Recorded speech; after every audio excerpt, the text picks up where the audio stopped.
nakikinig at welcome back sa ating channel para sa isa na namang malalimang pagsusuri sa mga pinakamaiinit na kaganapan sa loob ng ating pamahalaan.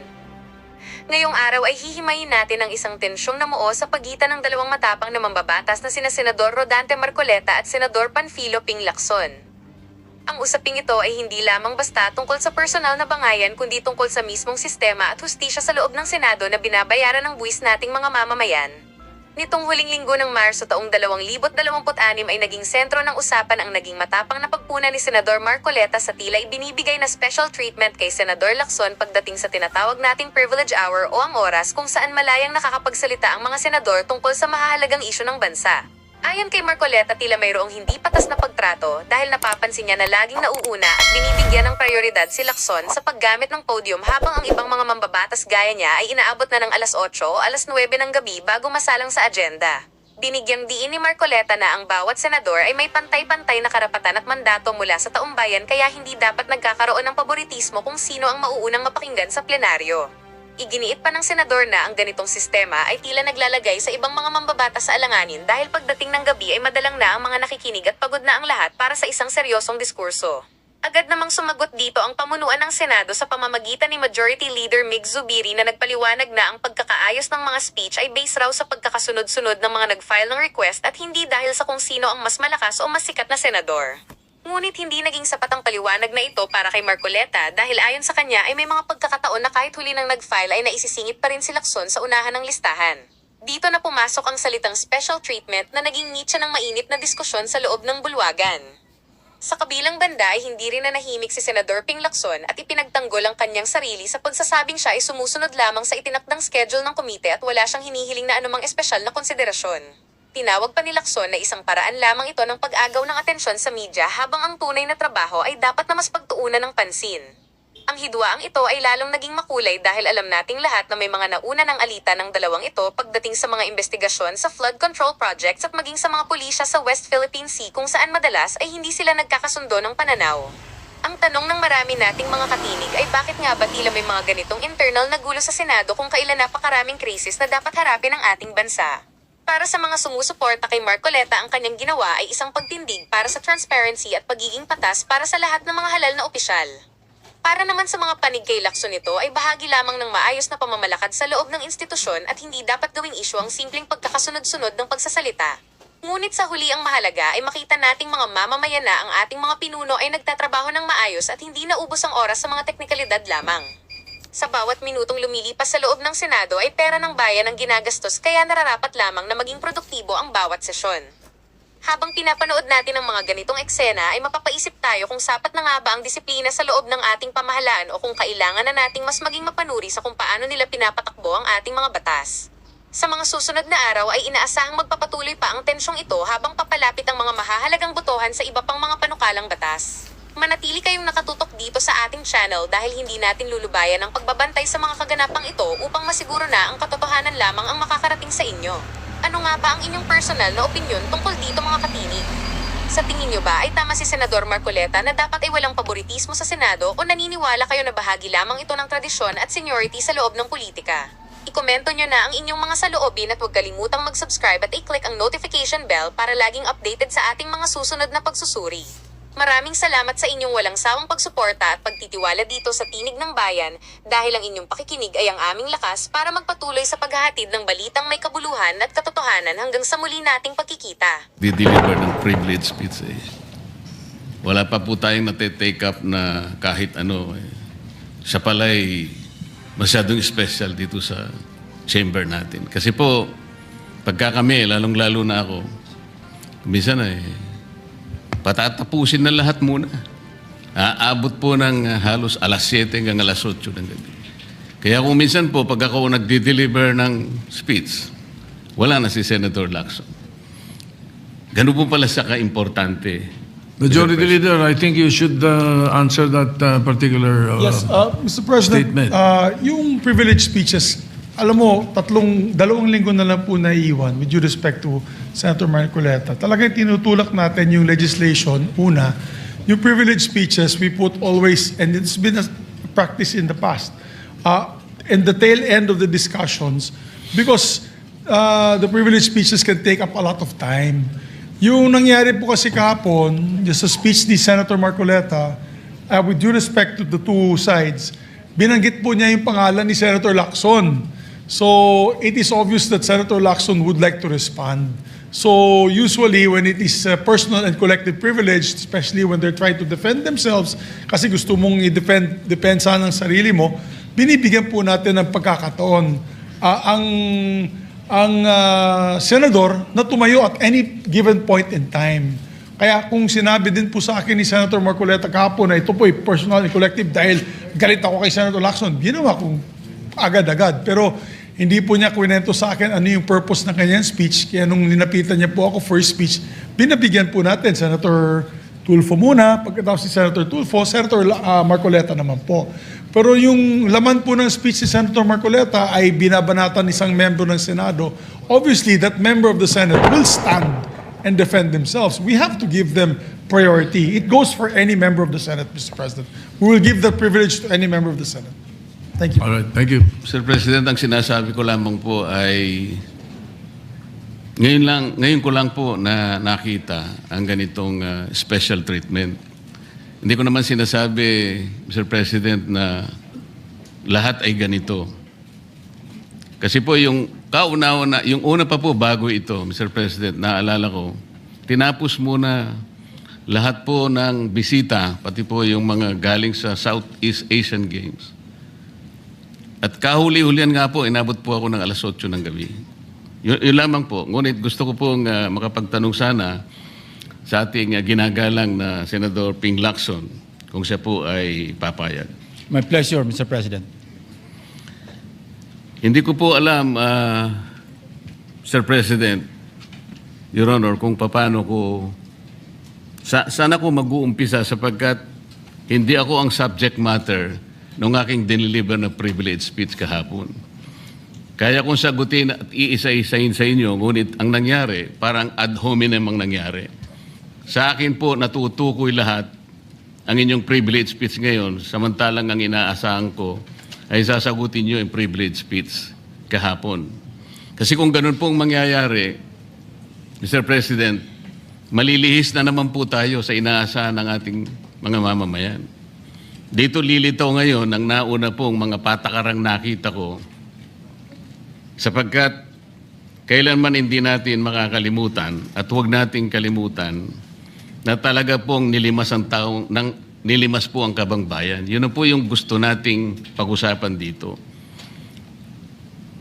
Kung sasagutin ko po ng isa-isa ang ibinibintang po ninyo sa akin, maliliis na naman po ang pinag-uusapan na kailangan na po ng taong bayan na malaman na po ang katotohanan.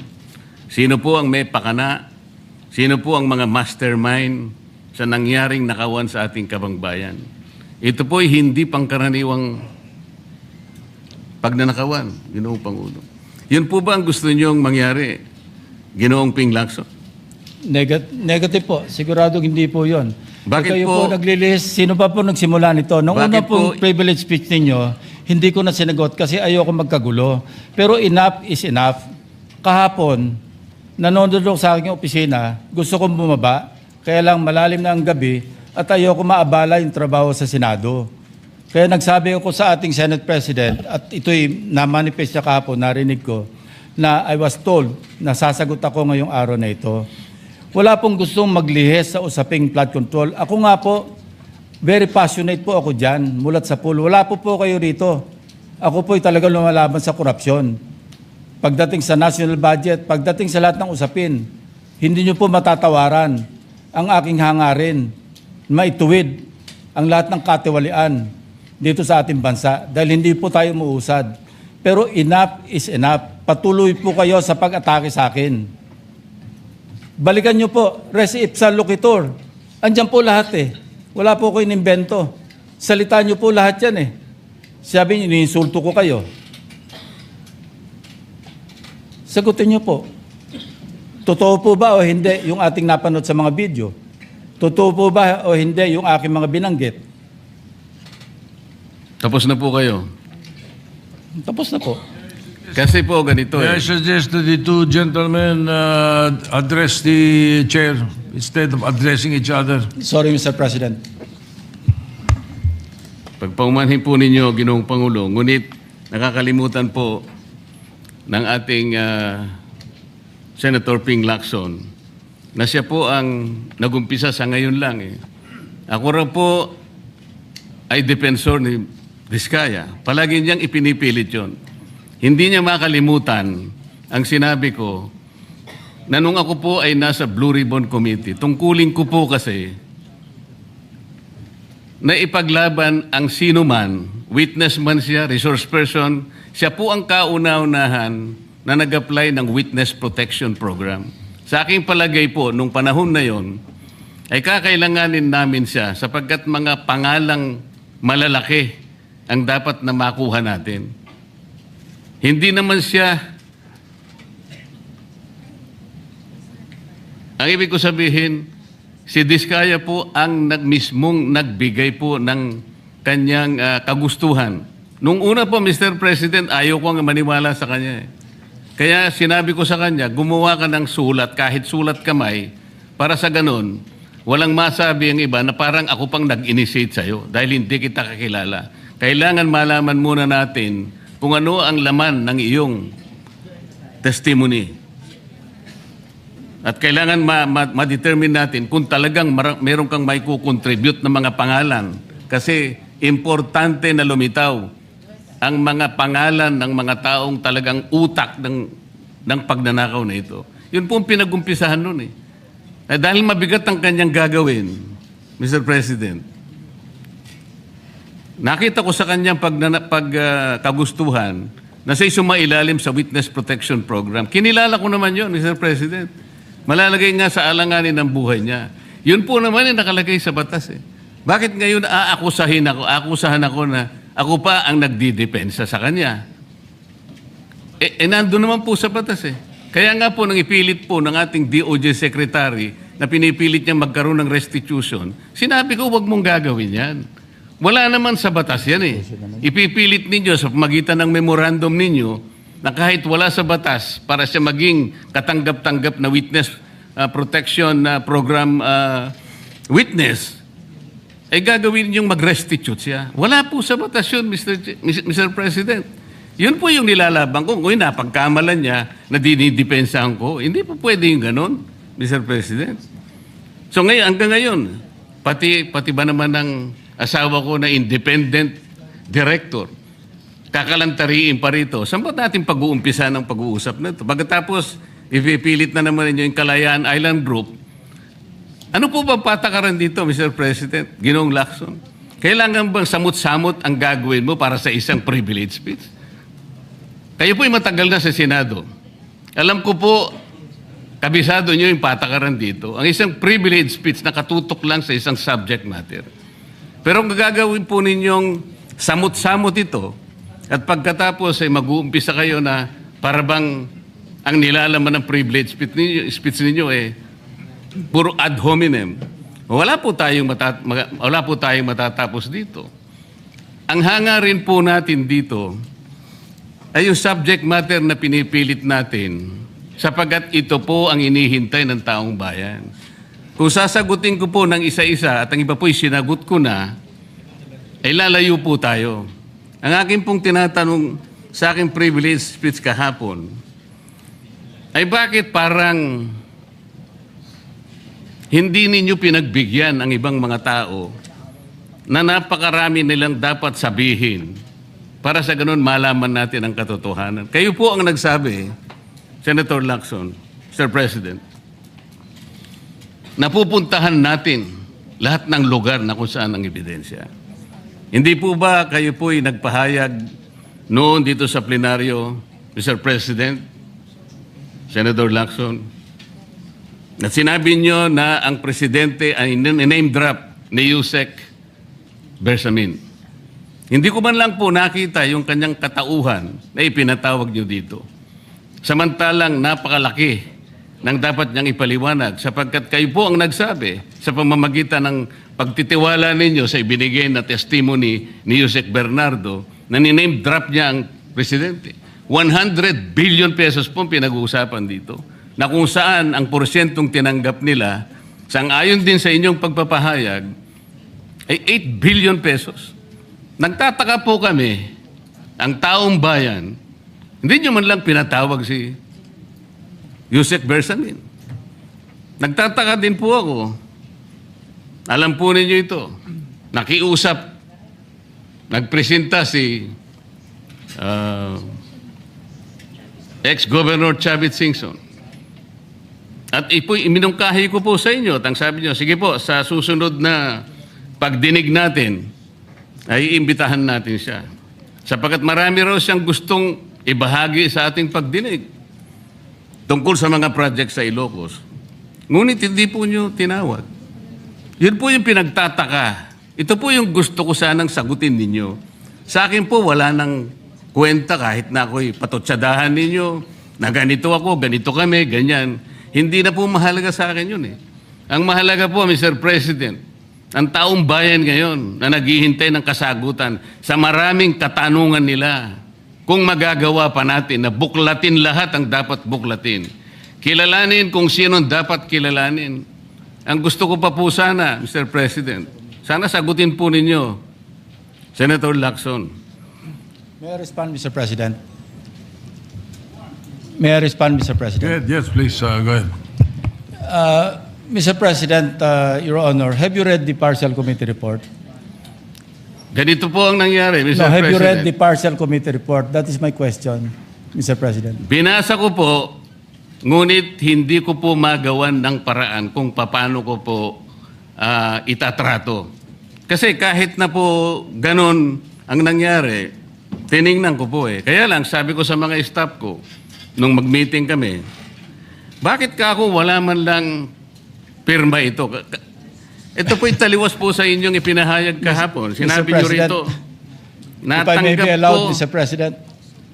Patapusin niyo muna ako para may paliwanag ko kung bakit hindi man lang ako sumagot sa inyo dito sa ibinigay niyong material na ito. Kasi sinabi po ninyo, for one, I have it on record that his office already received a copy of the BRC Partial Committee report as early as February 11, both hard and soft copies, but he has not signed it, even with I dissent remark. It follows that as chairman, I was first to sign before routing the same contrary to his claim that I did not. Kahapon lang po namin nakita ito, Mr. President. Pero hawak ko po dito yung ipinrint naming kopya na nakuha lang namin sa isang link sa PDF document. Kami lang po nag-print nun. Wala pong pirma. Mr. President, we assume that it came from the office of Senator Lacson or probably from the Blue Ribbon Committee. I would not assume otherwise. So sabi ko, kung walang pirma ito, wala man lang covering letter, ano bang gagawin namin dito? Gagawin ba nating banderitas ito? Ganun po ba yung pagbibigay ng isang importanteng dokumento? Kung inaakala po yung importante ito, bakit wala naman pong pirma man lang? Sa akin palagay, hindi po ganun ang pagtrato sa amin bilang miyembro ng Blue Ribbon Committee. Dapat man lang sana, kahit na initial nyo lang po at meron siguro kayong instruction doon, anong gagawin namin dito? Now, before Senator Lacson responds, will you answer the question? Did you read it or not? That was the question. Yes, Mr. President. You read it. Okay, Senator Lacson, go ahead. Yes, Mr. President. I mentioned it in my privilege speech. Binigyan po natin ng tikitikis ang kopya na may watermark ng kanya-kanyang opisina. Una, nagkaroon po tayo ng isang masamang experience na nag-leak yung nauna ng niroute na committee report. So naisip namin, para matunto natin kung saan opisina manggagaling ang leak, bigyan natin ng tikitikis ang kopya. Hindi po talaga pipirmahan yun kasi advance copy po yun eh. Nasabihan po namin ang kanilang mga staff na kapag ready na sila na pumirma at nabasa na nila, hudyatan nila kami, ipapadala namin yung physical or yung hard copy. Nandun po yung signature page, nakapirma po ako doon. Hindi ko po pwede ikalat yun nang wala akong pirma kasi ako yung chairman. Hindi niyo po narinig yung aking paliwanag sa aking privilege speech na talagang walang pirma yung aming ikinalat sa bawat miyembro. Dahil yon para lang mapabilis kasi 400 pages po, alam ko magtatagal mabasa. So para simultaneously, isipin niyo po Mr. President, kung isang kopya lamang yon na aking igagala sa 17 o 20 miyembro ng Blue Ribbon Committee. Isang taon po, baka hindi pa tapos mabasa. So gumawa kami ng nag-devise po kami ng isang pamamaraan para simultaneously, sabay-sabay nila mabasa with the advice to their staff na kapag nabasa na at ready ng pumirma, sabihan kami, dadali namin yung kopya na mayroong signature page at sa kanila pipirmahan. Katunayan kahapon po si Senator Bam Aquino. Binigyan namin sa kanya yung may signature page at pumirma siya. Hindi po matatapos kung yung 467 yata na pages, iisa-isahin namin iikot. Mahirap po. Gumawa na nga kami ng paraan para matakil na sa floor, ma-defend ko, at makamove forward tayo na tulad ng binanggit ko sa aking privilege speech, simula na tayo uli ng mga panibagong pagdinig. Ngayon, sinabi po ni Senator Marcoleta na bakit hindi inimbitahan si Undersecretary Bersamin. Kaya ko po tinanong, kung nabasa niya na yung report, kung meron po siya may ipakita sa akin doon sa committee report o doon sa TSN, doon sa minutes ng pagdinig na nabanggit ang pangalan ni Undersecretary Bersamin. Bukas na bukas din po o bigyan natin 3-day notice rule. Tatawag po ako ng pagdinig, ipapatawag natin si Undersecretary Bersamin. Ang binabanggit niya po yung aking interpellation sa DBCC na kung saan si Undersecretary Bernardo gumawa ng personal na sulat kay Pangulong Bongbong Marcos. At sinasabi niya doon na ito yung mga personalidad na alam niya, na naalala niya na merong allocable at kung ano-ano pa. Wala po sa Blue Ribbon Committee minutes yun. Sa labas po yan sa plenaryo, sa DBCC, sa National Budget Deliberation. So kung may papakita po sa akin ng ating kasamahan, Senator Marcoleta, na mayroong isang mention sa affidavit o sa salaysay ni Undersecretary Bernardo na binanggit si Undersecretary Bersamin, di tumawag po tayo ng pagdinig at mag-motion siya na ipatawag kung sino man ang gusto niya ipatawag. Ngayon, si Governor Chavit Singson, wala naman pong paliwanag. Ano po yung ite-testify? Konektado po ba sa issue at hand, which is the flood control projects? Kung konektado po, sana sumulat po siya sa chairman at sinabi niya, ito yung lalamanin ng ite-testify o ito yung naka-attach yung draft affidavit ni Governor Chavit Singson. Sino naman ako para tumanggi na ipatawag kung sino man yung resource person? Nagpadala nga siya ng surprise witness, siya lang nakakaalam eh. Hindi ko po inawat eh. At Mr. President. Sandali po, hindi pa ako tapos. At nung hinanap kong pilit, pinagtanong ko yung mga addresses, lahat ng mga kakilala ni Gutesa.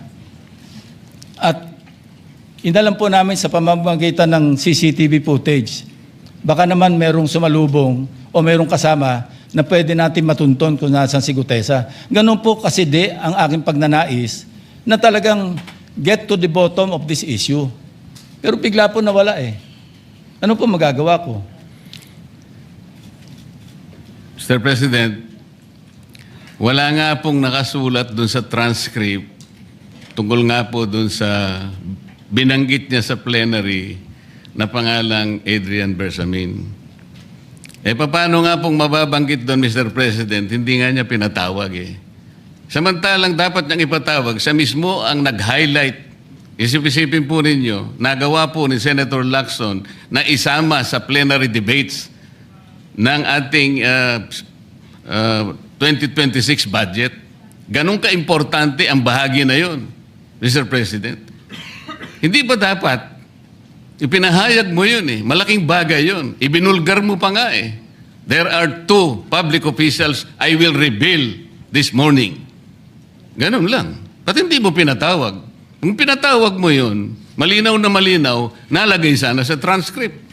Ganun lang naman ang ibig sabihin eh. Sa mga tweet, iniwasan po, Mr. President, para hindi malagay sa transcript. Pagkatapos ikakatwiran po ninyo, kung nasa transcript, di sana pinatawag ko. Baligtad po ang ginawa ninyo, Mr. President. Katulad din po sa 30 Nara Street sa South Forbes. Ilan po yung binanggit ng mga tao doon? Hindi ko po sinasabing totoo yun. Pero for purposes of the inquiry and investigation, kung talagang ganun, kalawak ang inyong pananaw, dahil pati nga po yung pagpunta ni Gutesa, pati CCTV po ipinakita ninyo. And dami po sana ang pagkakataon na nakita sana lahat ng mga binanggit ni Saldico na mga ginamit na sasakyan. Makikita doon sa pagitan ng alas 9 hanggang alas 10 ng umaga. Tawagin natin yung kung sino man yung security agency doon. Pero hindi po ninyo ginawa eh. Pero sasabihin po natin, you wanted to emphasize one point. Kung nasaan ang ebidensya, ay talagang pupuntahan natin. Kayo po ang inconsistent eh. Pagkatapos ako ang sasabihin ninyong inconsistent. Ang dami po eh. Nakiusap ako na, sabi nga natin, ang dami pong tumuturo sa pangalan ni Martin Romualdez. Inimbita po ninyo, hindi dumating, nakiusap ako, naimbitahan uli. Ang sabi po ninyo sa magitan ng inyong interview, kung pupunta siya rito, welcome. Kung hindi siya pupunta, wala tayong magagawa because of interparliamentary courtesy. Mr. President, hindi po karaniwang pagnanakaw ang nangyari sa kasaysayan ng ating bansa. Hindi po ba ninyo naiisip, mismong kabang bayan ang tumagilid, pagkatapos magtatago kayo sa prinsipyo o doktrina ng interparliamentary courtesy? Kung ako po ang chairman ng Blue Ribbon Committee, Mr. Chair, Mr. President, hindi ko po igagalang interparliamentary immunity sapagkat ang pinag-uusapan dito ay interes ng mamamayan. Huwag po tayong magtago kung saan-saan. Sinabi po ninyo, Mr. President, Senator Lacson, yung Apostille Convention. Hindi ba pinahayag po ninyo sa isang pag-i-interview ninyo na kung si Saldico lamang ay makakuha ng isang subscribe statement, kahit sa Zoom lang, ipatatawag namin siya. Bakit hindi po ganun ang ginawa ninyo? Pwede naman siyang mag-Zoom pagkatapos na magkaroon ng apostille sworn statement. Bakit hindi po ninyo ginawa? Meron naman pong Zoom eh. Natatakot yung tao. Nanganganib ang kanyang buhay. At palagay ko naman, nanganganib nga talaga. Iintay pa po ninyo na humarap sa inyo? Pwede naman ang Zoom eh. Kung talagang gusto nyong tuntunin ang lahat ng mga ebidensya na dapat nating puntahan. Ito po yung pinupunto ng aking privilege speech kahapon eh. Hindi ko nga po alam na kapag ako po ang magdi-deliver ng privilege speech, Mr. President, palagi po kayong nawawala. Kasi nga, nasa bandang huli na po ako eh. Pero kung talagang gusto nyo lamang, alam nyo naman nasa agenda po natin kung sino po ang tatayo para mag-deliver ng privilege speech eh. Ayoko pong isipin na sinasadya ninyo. Ngunit narinig naman po ninyo eh. Mr. President, pagkatapos isasama yung Kalayaan Island Group, ano po ba talagang pinag-uusapan natin dito? Yung kapakanan ng bayan, pinipilit po nyong pinagtatanggol ko ang China. Sa March 12 po, Mr. President, Senator Lacson, sana po may panahon kayo sapagkat ipinatawag ko sa magitan ng isang resolution at ito po ay alam na ni Senator Erwin. Pinatawag ko po ang NAMRIA, pinatawag ko po ang Philippine Coast Guard, Philippine Navy, ang DFA, pinatawag ko rin po si Justice Carpio at saka yung professor sa UP. At kung sino man po ang interesado, pero once and for all, malaman po natin dito kung sino ang sinungaling, kung sino ang makatsina, kung sino ang naggagaling-galingan at nagpapanggap na expert in international law. Sana po, Senator Lacson, nandun po kayo. Mr. President, may we hear from the chairman of the Foreign Relations Committee? Because his name was mentioned. May I just confirm if indeed he will call for a hearing and invite those people mentioned, Mr. President? With due respect. Well, as requested, if you would like to respond, Senator Erwin Tulfo. Thank you, Mr. Chair. This morning, I have received a letter from the Department of Foreign Affairs citing that they cannot attend, including NAMRIA, Mr. Chair, and we have already written to the various chiefs of staff of the members of the Committee on Foreign Affairs. they cited, including NAMRIA, that they cannot attend because of the fact that it is a matter of national security, Mr. President. And I also have a copy that will be sent to your office, Mr. President. The reason given by NAMRIA, the Armed Forces of the Philippines, and the Department of Foreign Affairs, Mr. President. In other words, Mr. President, the gentleman from Pampanga and Tarlac is confirming something that is not confirmed. Mr. President, that is too much of a statement. Kausap ko pa lamang ang chairman at kaming dalawa po nagkakausap at niremind pa nga ako yung mga nakarang araw na, March 12, okay ka na. So, ang sabi ko sa kanya, ito po ang dapat nating maimbitahan. Bakit naman po nagkaroon ng issue sa national security ang pagdinig tungkol sa usapin sa West Philippine Sea? Mr. President? Ito na naman po ba ay patakaran para ilihis na naman? Hindi po pag-uusapan dito kung ano-ano mang klaseng teritoryo pag-uusapan dito. Ang pag-uusapan lang natin ay yung masigalot na pinalalaki nila at hindi nila maintindihan na walang kamatay ang West Philippine Sea. Nakalagay po kasi sa Administrative Order number 29, dated 2012, Mr. President. 14 na taon nang nakararaan, minanduhan mismo ang NAMRIA at ang DFA na mag-submit ng mapa at mga charts sa opisina ng United Nations General, as UN Secretary General, at inotify ang lahat ng international organizations katulad ng IHO. Ano po bang ibig sabihin nun, Mr. President? Alam po ba ito ni Senator Lacson, yung Administrative Order number 29?